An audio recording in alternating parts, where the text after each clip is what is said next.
everyone. Welcome to this new talk.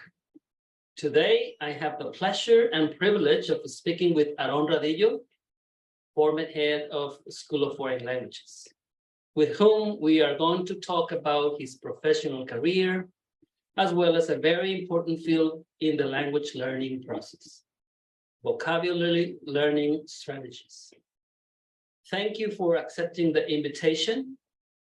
And Aarón, I would like to start by talking about your professional career and how you started in the area of language teaching. The microphone is yours, my friend. Thank you very much, Fred. Before we start with that, I just want to thank again la directora Faculty of Foreign Languages, Maestra Lisa. Thank you for the invitation. Dr. Peralta, of course. You were you were asking me a few times before, but just now we had the chance to do it. Thank you. Just call me mate. Thank you, all the team from Foreign Languages. It's a pleasure to be here again. Okay. Well, I'm here again. I said I'm here again. The thing is, I graduated back in 2007 from the Faculty of Foreign Languages. Since I was a kid, I grew up with sitcoms, with cartoons, and everything was related to know more about the culture, the American culture, and I learned English just by watching shows, and I really liked teaching English because all of my friends were asking me for help. Actually, all of your family, right? All of your family, you come from a family of teachers, right? Yes, my father and your mother, right? No, just my dad. Okay. He was a school teacher. He's now retired, but I used to go with him to Tecoman. He was a teacher in Tecoman, and I really enjoyed that dynamic in a group. Yes, people sharing ideas, working together. It was really good. And as a kid, as a teenager, everything was related to the school, and I really liked that the energy that you get from students, from your friends, and that's why I decided to study languages. I knew I had it since I was a kid. So you were part of the School of Foreign Languages from what year to what year? From 2003, 2007, I graduated. Okay. I did my professional practice here also, and in the PUI. Back then in the PUI. And I got an offer to start doing language clubs. I started in Bachillerato 16, Bachillerato 4, Bachillerato 30. It was the one that I was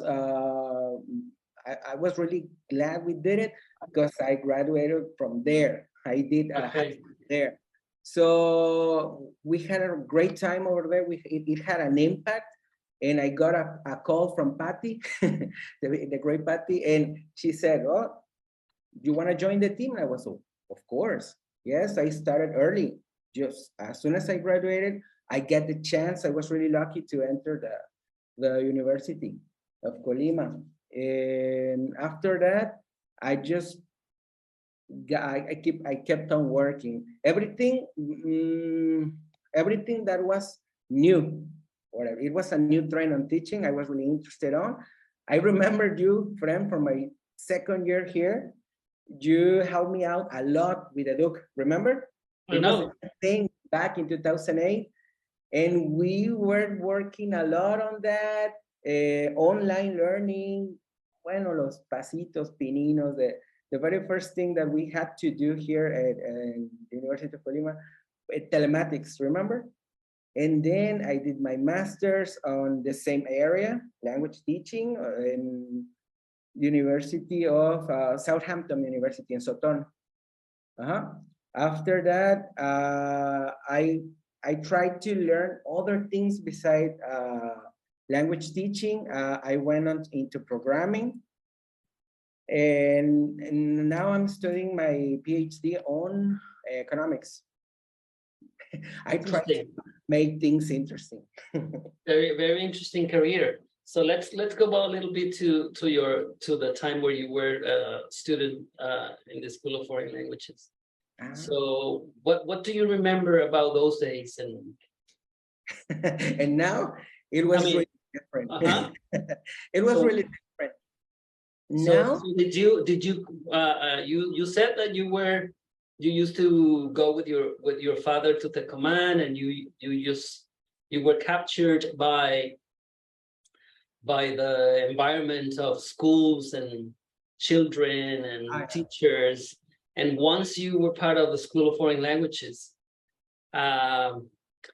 did you confirm that you wanted to be a teacher, or no? Not? I did totally. I knew it. I knew How did you knew that? How did you know that? I don't know. I felt like it was good at it. At explaining things. Something that it was hard, I was like, I know how to explain it better in an easier way without being too painful for my friends at that time in high school. Oh, es que I don't understand this, and that. I think you could just get rid of this and try this instead. And they were like, oh yeah, you're right. It was just because of that. It was just a hunch. So you can say that you were good helping people, helping other people. More or less like that. More or less like that. I felt like I was good at explaining things. Okay. I was good at language. And also understanding things, right? Yeah. And also understanding things first. Yeah. So you need to understand, then you can explain, right? You could say that. So how do you feel you wanted to be a teacher when you were in the School of Foreign Languages? So what made you say, oh, probably this is the way I want to take, or this is the way? Did you receive any like pressure from your father, for example, or something like that? Not at all. No, any pressure. He told me just like, okay, what do you want to do? I was like, I think I want to go and try languages. The first year, it was hard. I don't know. For me, I felt it was really easy. First, second semester, it was easy, but I also, my teachers that are right now here, they could say, no, I don't need you want it to be more challenging. No. I wasn't like, we weren't learning anything the first 2 semesters, anything about teaching. Okay. It was just languages. Remember that? Very related to like linguistics. Linguistics. It was just learning French, and it was learning. It was like reviewing some stuff about Spanish, and I wasn't really History sure of Mexico, no? Yeah, right. It was the IN02, the last plan, and I wasn't really interested at the beginning. I wasn't really sure at the beginning because of that. But after we started, I remember it was a foreign teacher, a Colombiana, 3rd semester. She was, I don't remember her name, but everyone called her Tulito. Tulito. Oh. Tulito. Yes. Tulito? Yes. Yes. She was a very good teacher. She taught the first subject of language teaching. What's language teaching? At that time, I think it was pedagogía of something, of language, I think. But I don't remember the name, but she was really good. She was really good. Then I had my other teachers who were helping me a lot on how to design a lesson plan and all those things. And always trying to be creative, trying to be different. And I really like that. Interesting. So what made you decide that this was what you want to your professional career for the rest of your life? That point. I was really interested in the way we can manage a group of people. So that was the breaking point. Yeah, that third semester. And I decided to know, then I tried to decide what age group I was going to focus on. Okay. Fourth semester, we finished.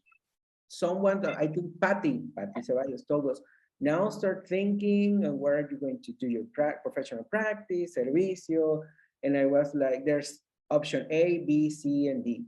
And I was like, I want the 4. Yes, I'm gonna try 4 options at the same time. Aarón, you're gonna get tired. No, this is what I'm gonna do for the rest of my life. I know. I wanna do all of them. I know you. Yeah, try me. And I was there in high school.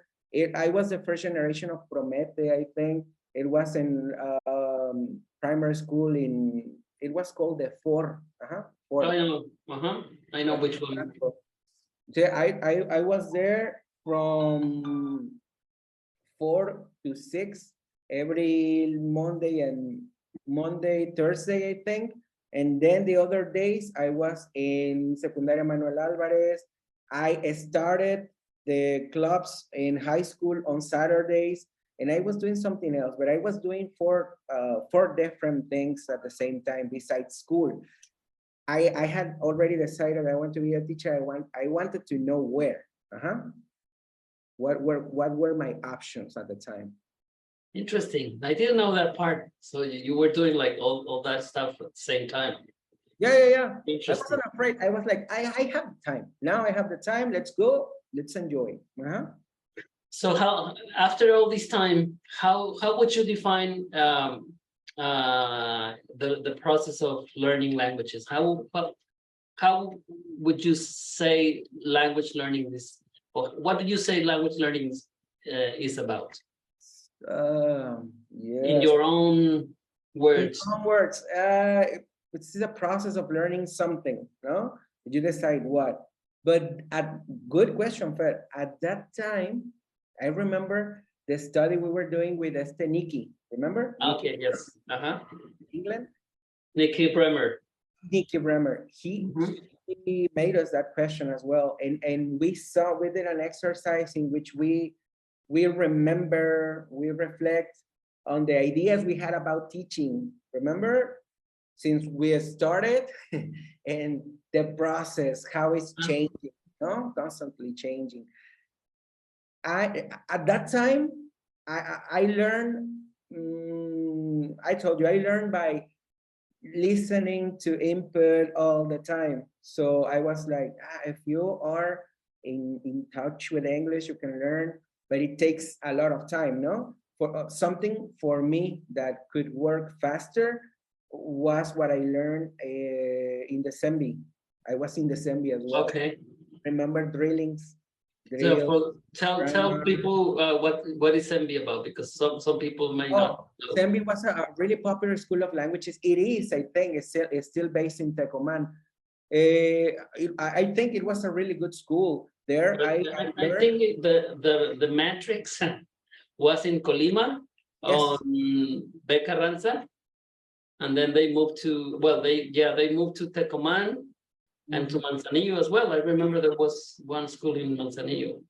Yes, no, I was a SEMBI kid, and I learned a lot there, but it was mostly drills. So it was more mechanical. Yeah. And there, I didn't know it at the time. It probably is the heritage of the method or the approach we used to follow. Drilling, it was like drilling for me. It was like the way I got better. I understood everything, mostly everything, but I got better. I could speak faster. I knew what I was doing, and it was there. And at the time, I thought drilling was good. And there I found very good teachers, now colleagues, Juan, Robertini, Jul, very good teachers.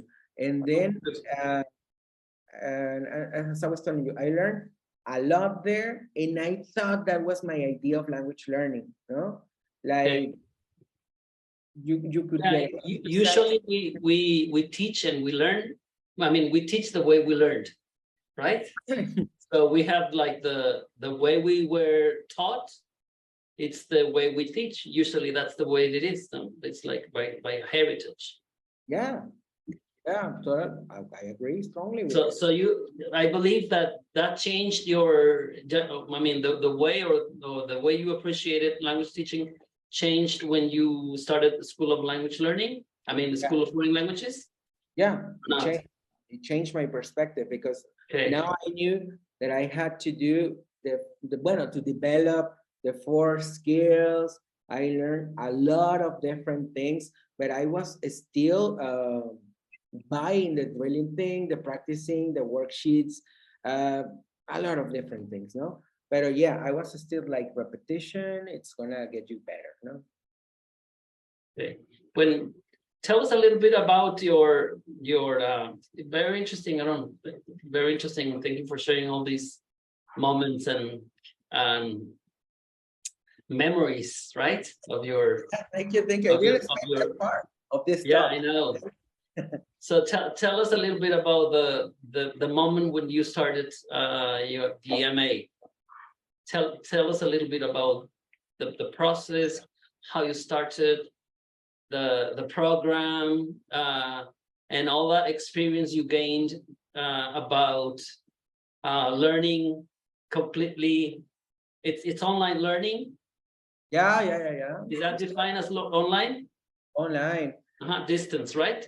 Distance online learning, right? Yes, it was a distance. So it's not easy. So tell us about that, please. That time that you spent on Southampton University.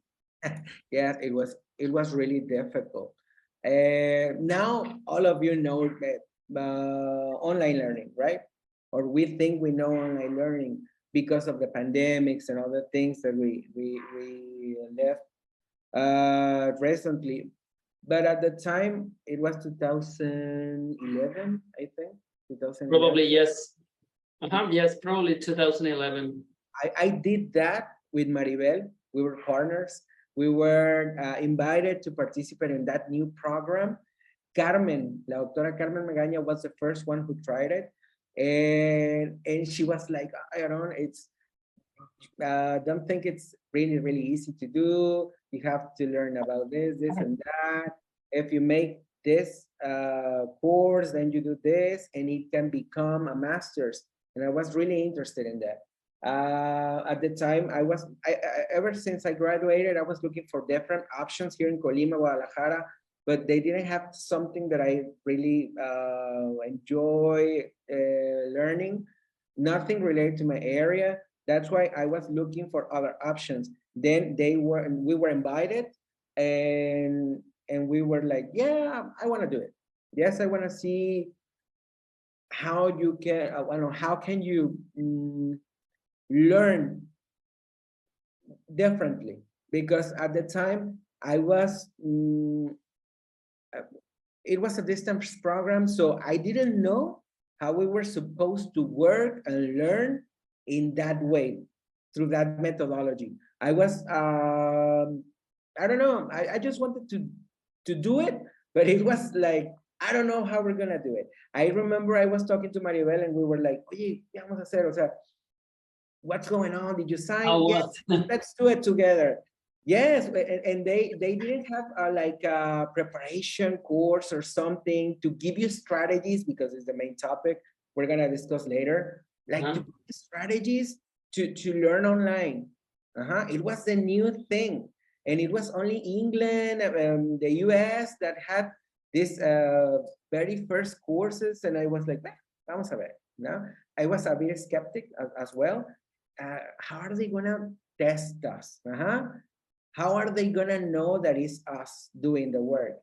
But they have a very good methodology. That changed my life completely. Why? Because it was a very demanding program.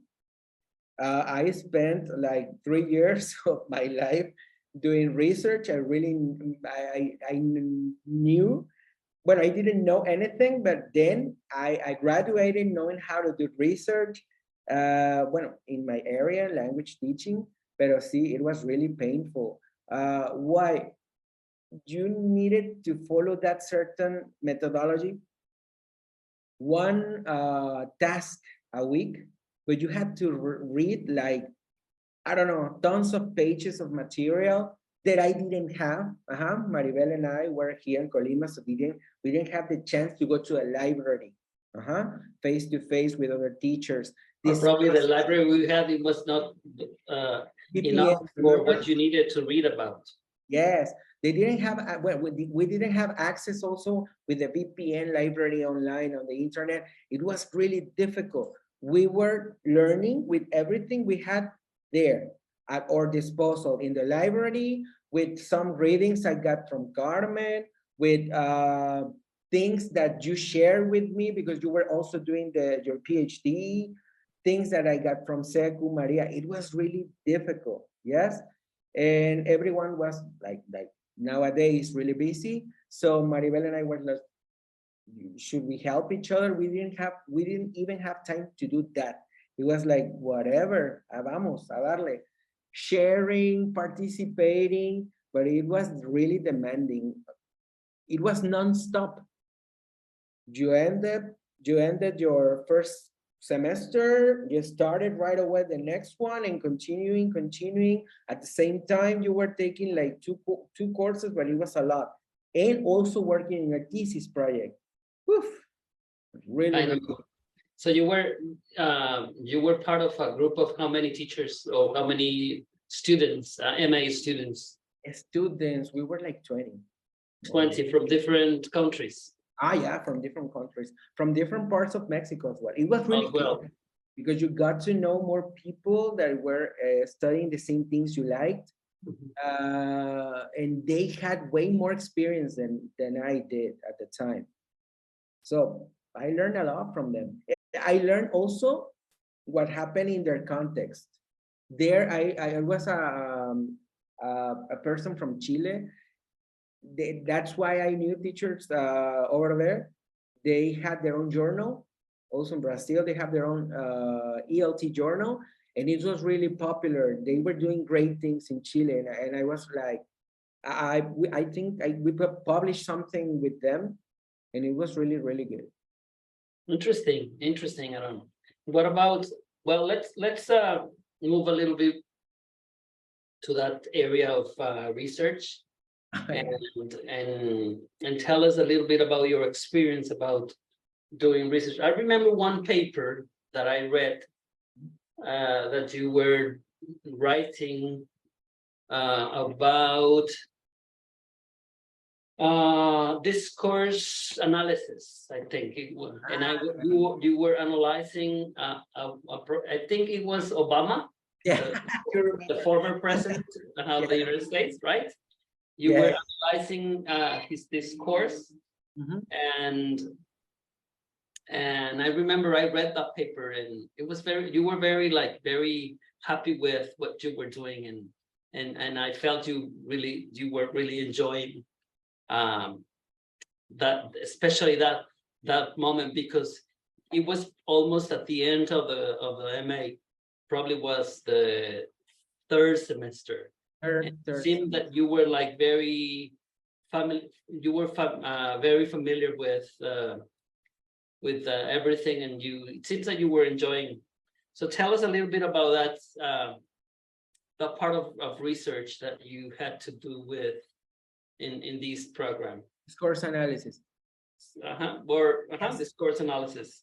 It was a very interesting topic, and it was really, really hard. I know. All of us were having problems with that subject because it was more from the linguistics point of view. Not social linguistics, right? Social linguistics. So it was really, really hard because at the beginning we didn't know a lot of things from there, the semantic analysis, the parts of a word, too many things. But we were supposed to do an analysis on something, and I was really attracted to the way politicians use the language to express something, to persuade our especially Obama, right? He's a very good speaker. It was a very good speech. I don't remember I couldn't save my word. If there's one parenthesis right now, if I lost all of my information, I know, I remember. Remember, if you wanna do something good after you graduate, you people, you keep your files saved, saved on the cloud. Right now, this disk, they will eventually worn out. They will stop functioning. So try to do that online. All right, save all your important stuff there. So I lost most of my things that I did on the masters. The only thing that I got was my dissertation, and that's it. All right, but I remember that I was analyzing the words, the connectors, the way they connected ideas, the same topic being repeated and repeated. We were doing okay. Remember that we supported this and then so it was really interesting, and I didn't know anything about that. I was like, good. I didn't know you could. I know language could be used to persuade someone to do something, but I didn't know these tactics, these words, these connectors, the emphasis that you need to make in certain parts of the speech. That I was like, oh, the selection of words, the selection of the different parts of the speech, right? So how can we connect discourse analysis to language teaching? What's the connection? Do you discourse analysis? Well, it has to do. It's not my strength, but I think it has to do with. Me neither. I mean, I'm not a professional. I mean, an expert of this, but yeah, it has to do. Let's find a connection. It has to do with knowing like, for example, if you're writing something, it has to do with knowing the parts of the writing, knowing if it's a formal context, you need to use formal words. If it's an informal thing, you need to use a more friendly manner. It depends on that. Context, it's everything. So you need to know certain aspects of a language so you can be, so you can express better, and you can be a better user of a language and also understand language better. Interesting. So we've been talking about in this moment that we're talking about discourse analysis. We've been talking. We've mentioned different times the word words. Oh yeah. Right. And that's one of the reasons we are together, because I know you are a person that you can teach, and you know about this area of teaching vocabulary, learning vocabulary strategies, right? Because that was the area that you did your what was a thesis, or what was it? Well, it was called a dissertation. A dissertation, right? It was a dissertation, yes. Well, but I know that you got a very good qualification, a very good score and mark, as the British say. So tell us a little bit about. Did you prepare something to show us? No, not really. No. I just got that part from. I remember the talk you had with Seku, and in which you were just talking, and that's it. I just got my files. I do have something to show you, but at the very end. Right. Good. So I can suggest a tool that I got recently that I learned in the pandemics, that it's good for vocabulary learning that you can use with your students. Quizlet. But okay. Yes. I know. But let's talk a little bit about in more the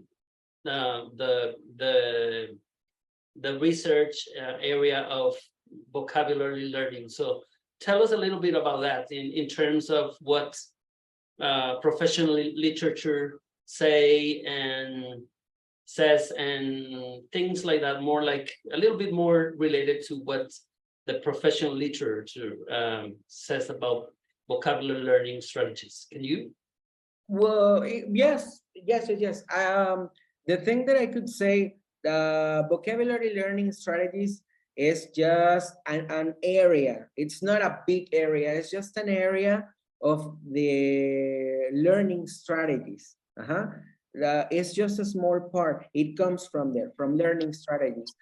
Strategies are basically just the operation or the things that the students employ, one of the learners, a learner, someone that is learning something. The learners use or employ to learn something, to acquire something, to storage something, to retrieve and use, for retrieving and using that item. It depends on what. It could be a word. You said we were using the word a lot. It could be a word, it could be a set of words, it could be a grammatical thing, it could be an idiom, it could be something. It's just that. Learning strategies is the main thing. Vocabulary learning strategies is just a small part of that. Okay. Great. Okay. Keep on.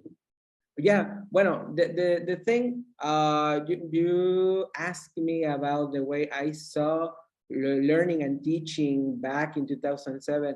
At that point in time, I was still in PUI, and I saw that it was a massive, I don't know, many of the students are connected, if it's still the thing, but it was a massive emphasis just in grammar. Not me. The rest of my peers were mostly doing just grammar-based things. And I was like, well, if that's the thing that we gotta do, I tried to do the same thing. I saw many students understanding the grammatical things, complex things, but they couldn't, I saw them suffer because they couldn't communicate, because I saw they didn't have the words to put in those formulae.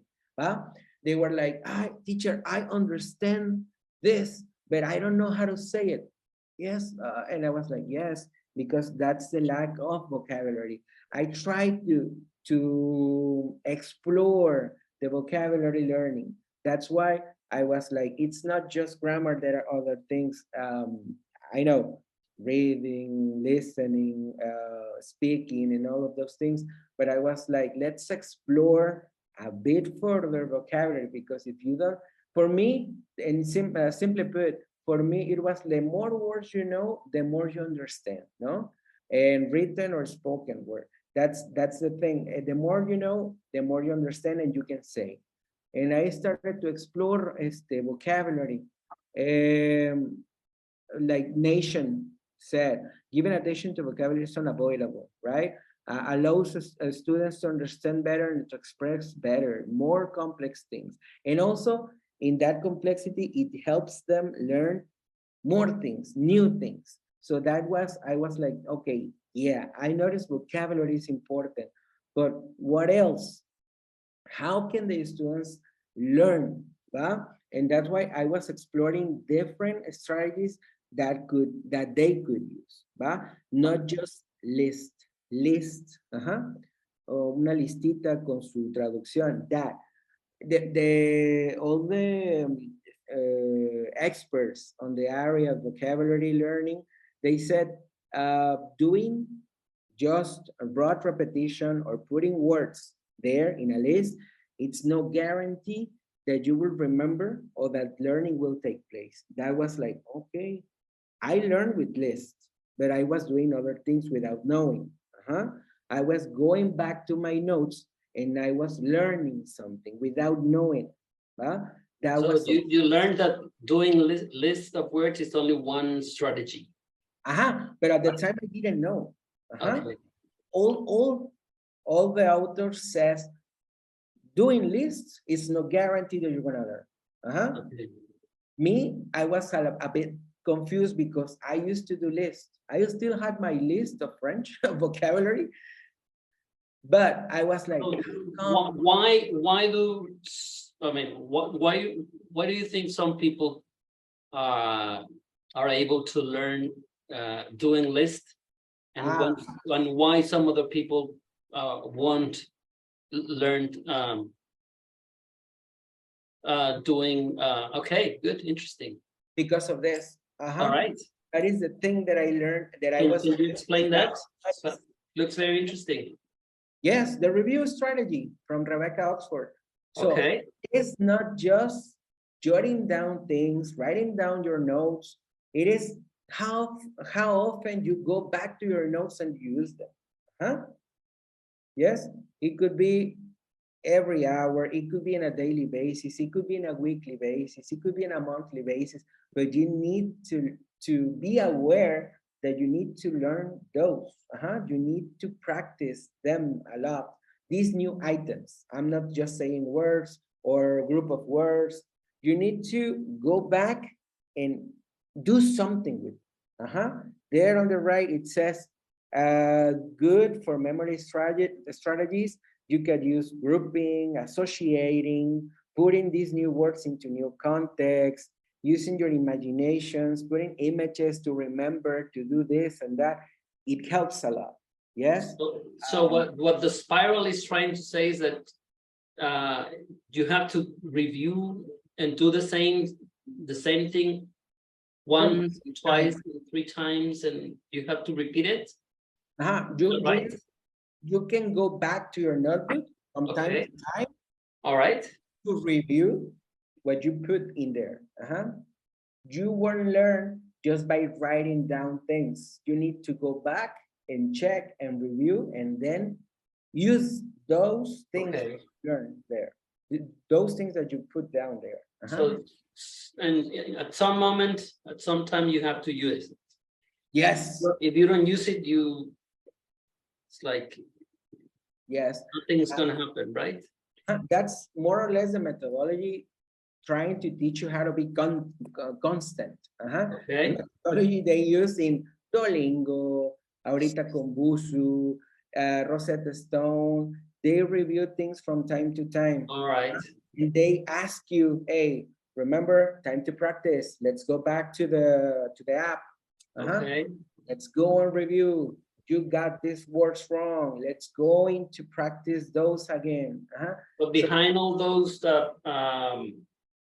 methods, you're saying that behind all those methods, it's this approach for learning vocabulary, not only vocabulary, right? Oh, no, it's learning anything. But for learning in general. Okay. Interesting. Yes. So also, can you please show the spiral again? So I can just a very interesting way of. Let me see where I put so what you're saying is that no matter what method, well, according to the spiral and what you are presenting is that no matter the method you use or follow, what really matters is like following the spiral and reviewing, learning, reviewing, learning, reviewing, and repeating, and then using, of course. Yes, this is called a strategy. This is a review strategy. You decide. Well, you have to be aware that as a student or as a learner, you also share your own responsibility for your learning, right? Okay. It's not just the teacher's responsibility. You have to be aware that you have your own share of responsibility. And this is the thing. This is what a teacher advises students. Oh yeah, review your notes. You have to do other things after your class is over. Yes? You can say, practice this, now do this homework. Also review your things. Those important things you consider important because you jot them down, wrote them down in your notes. Let's go back and review. Let's go back and check that. For me, that was one of the most important. Okay, interesting. Time has gone like water in hands, right? Between hands. But so let's talk about a little bit. We have like 10, 15 more minutes to talk about the results of your dissertation. Can you share a little bit about what you did and well, tell us a little bit about what you found. What I found, there are many strategies. you saw them a few grouping. So tell us a little bit about the study. So you had a control group, right? Yeah. An experiment and a control group, right? Yes. The thing I wanted to know if vocabulary learning strategies had an impact on the students' learning. Okay. And also on their progress of improving their English level. So at the end, they did. At the beginning, I had an experiment. I had my control group and they had a treatment. Yes, a treatment. I was focused on the treatment. And other teachers that were teaching the same level as I did, in the same context as I was teaching, they were helping me out. But there was a problem over there and I had to change the whole methodology. It was a mess. I know, I remember. Yes. It was voluntary work. Yeah. So the other teachers were like, they felt pressure. I don't know why. They were like, no, I need to do something else. They asked me to do other things. I want to focus on other things. And they decided to drop, which is okay. I went to my advisor with the dissertation and we changed the methodology. We did the triangulation, we did interviewing, we did observations, and it ended up being different. But I ended up learning a lot of that about it. Yes, research, right? Yeah, it was really hard. So share us a little bit about the results of your dissertation. What did you find? Bueno, the thing is, one of the I presented. I'm gonna show you this. Sure. I presented students with different strategies that they could use. It was my responsibility to help them learn, to help them become aware of that they also had an important role to play in language learning. So they had to use the strategy they liked the most. I presented like 10, and they decided to use the one they wanted, the one they considered the most important. One of the strategies was one chart that suggested Jim Scrivener. This author recommended using this chart of vocabulary. Remember, Ferd? Yes.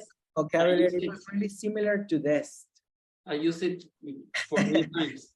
It was similar to this. I just presented it as another idea, as well as repetition, rote repetition, memorization, and all different kinds of strategies for learning words. And they did. Most of the students decided to do this because it was not just doing lists. It was how it is this word displayed in an example, how it is pronounced, how it is used in an image, using imaginary, and it was different things. I don't remember all of the things, but it was a long list. The students really liked working with this. I ended up doing extra hours after class checking on their work. If you see, there's still mistakes on their writings, but they ended up learning a lot of words. Okay. Yeah, so now we have different versions of this. That's what I want to show you with Quizlet.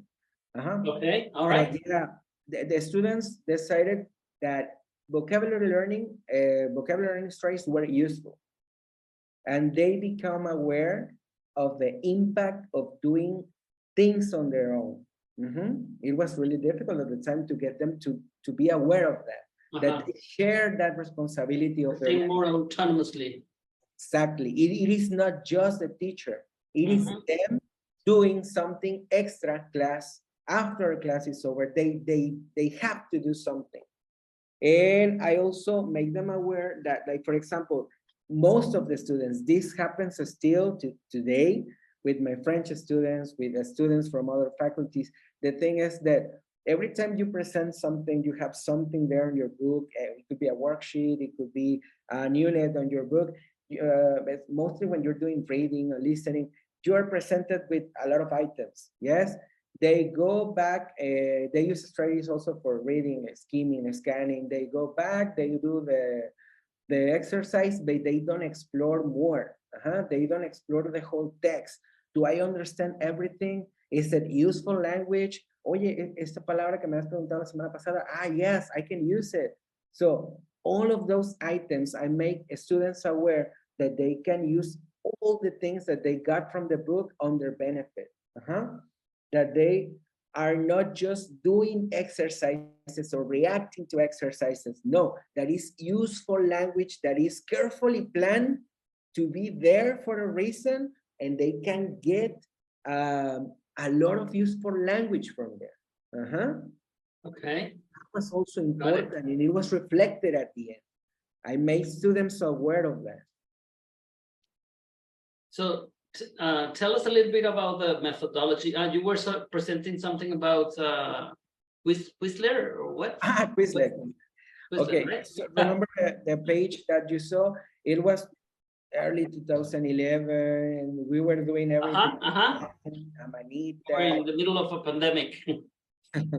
This Quizlet is a very good tool that I recommend a lot. It's for doing the same thing. It's working with vocabulary. It has applied these vocabulary learning strategies here, so you can learn. It follows that methodology you were talking about.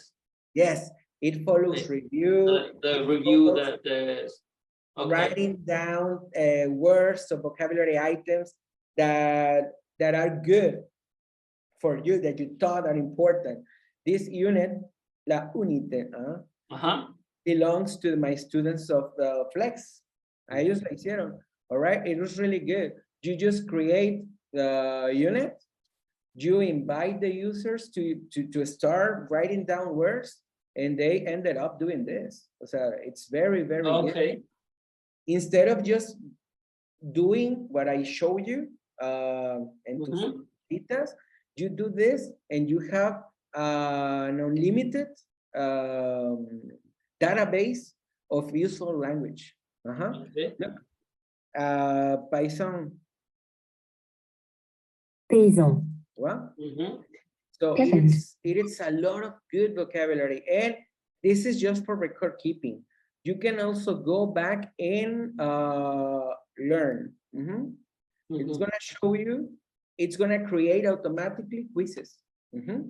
Like, teacher, I don't have somebody else to practice this vocabulary items with. I'm get bored if I do it by myself. These things, this Quizlet creates your own quizzes. Like, for example, fireworks. How do I say that in French? ¿Es este? No, yo me acuerdo que era este. Okay, good job. Y así. It's creating challenges for you to keep on learning. This is really, really good. For me, it was like, okay, vocabulary learning to the next level, no? And all right. This one, you have many more tools like this, and it's free. So it basically follows the principles that you used before with the chart. Remember the chart, the table of words that you presented? Yes. So it's basically that, but obviously using technology. Yeah. And much more like complex in the sense that you can do many more things. Exactly. It's just that.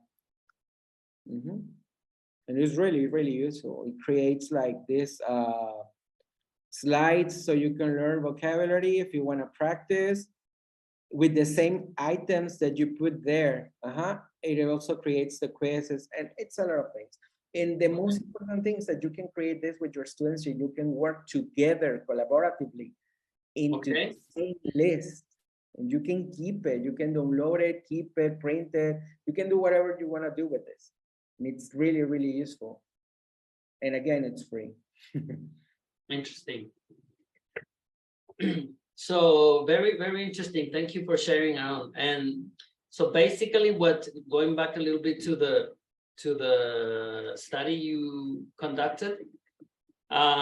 So what was the conclusion of that study? Yeah, the conclusion is that students were now aware that they can take part of their learning, a more active part of their learning. All right. One thing. The second thing that they did find strategies useful instead of just doing lists. some of them weren't even aware that vocabulary had an impact on their learning. The most useful strategy they thought that it was the most popular, the most useful, was the chart, because it had many elements that they liked. And they also liked that I spent some extra time on class to review the things that they were doing, creating their own sentences and creating the chart. They took a lot of effort on doing that, and they perceived they learned by doing that. I think that was the main thing about that we discovered over there. The main thing that I learned, the main thing that I learned is that I had different approaches to do the same thing. Okay. Time has flown, Aarón, and we've taken almost an hour. Yeah. And probably we can take more time, but well, we're gonna give some time to the audience. So we have Ceci Sendejas and Julieta and some other students and supporting Prof. Aarón, right? Yeah, these are my girls. So yeah, maybe they have questions to ask to Professor Aarón. Would you like to ask any questions? Anybody from the audience? Yeah. Questions? Maybe don't worry. Meanwhile, I'm going to post the link for actividades culturales. Yeah. I'm just posting the link in the. I'm chatting in the chat, so you can. Okay, I have a question from Isabel Hernandez. Isa, I'd like to thank all of the support and love you gave us when you were our teacher. Okay. no. Thank you, Isabel. Thank you, Isabel, for the message to our. Thank you, Isa. We were really lucky to be working together. Now I'm really proud to see you guys succeed in the estancia infantil. You guys are doing great. Congratulations. I know they're gonna. Now they're our peers. They're about 2 months away. Yeah, and also they're doing a great job in their dissertation.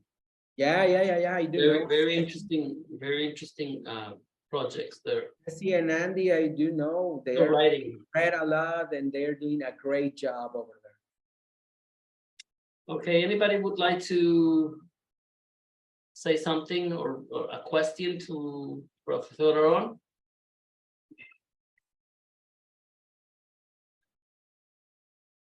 Okay, no more questions from the audience. And can I share? Yes, I can. All right. Well, Aarón, I would like to again thank you for accepting the invitation. I knew that we were going to have a very good time, and we were going to have a very long conversation, and not only on this topic, but I'm sure that we can have other conversations on many other topics and ideas. But on this particular topic, thank you very much for enjoying all your experience. I mean, or of sharing your experiences, and also sharing your knowledge about this topic, which is very interesting. And you know that as soon as you shared with me the results and the use of the chart, I started to use it. I mean, because I experienced that I proved that it was a very good tool for students to learn vocabulary. So, So in the name of School of Foreign Languages, we want to thank you and show you la constancia, which is por impartir la charla, vocabulary learning strategies in a Mexican context. Thank you very much, Aarón, for accepting the invitation, and I hope this is not we can have more later. We can have more talks on other topics. Yeah. Maybe about something related to the link between economics and language learning and teaching. Probably, right? Economics and education, which is and economics and education, that would be interesting. Language learning for programming. For example, that's another field that we need to talk about, because you have another, you've also explored that area, right? Programming and technology. Yeah. So it's not it's, let's say it's the first from many other yes. many other times we're gonna gather. Okay, thank you very much, Aarón. And well, I'm just gonna ask you people from the audience if you would like to ask any questions to Maestro Aarón before we say goodbye.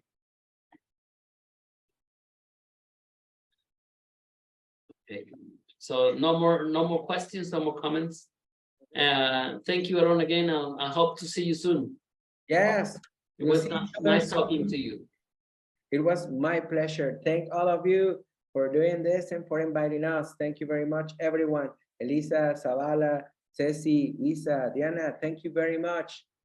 See you next time. Bye-bye. Bye. Thank you. Thank you.